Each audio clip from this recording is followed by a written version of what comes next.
da nei hilin opaka til hung hung ho ke hinan ka dấu si fo leng Giêsu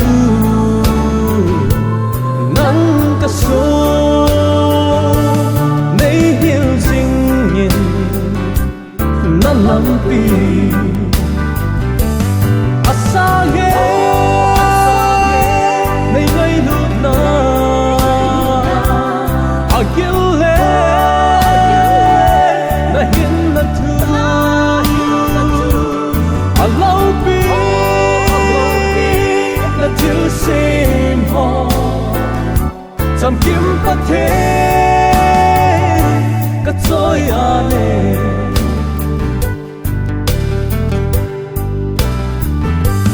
ngai lut na aluda opaka ka hil thim po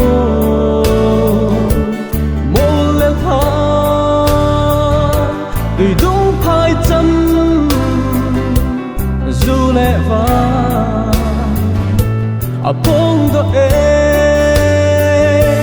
thà quý huy na kết tiếp na po asa ge nei ngai lut na agil le na hin na tu alau pi na tu sim ho cham kim pa the ka choi ane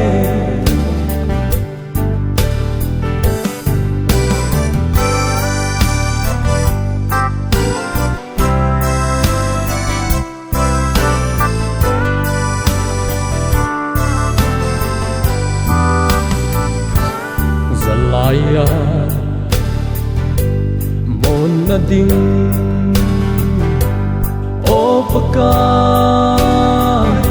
nang lâu có khô chân có món ti có dạ chân có ngái lu bê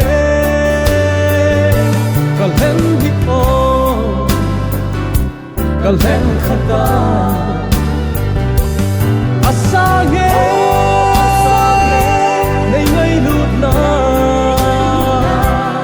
agil le na hin na tu alau pi na tu sim ho cham kim pa the ka choi ane asa ge nei ngai lut na agil le na hin na tu alau pi na tu sim ho cham kim pa the ka choi ane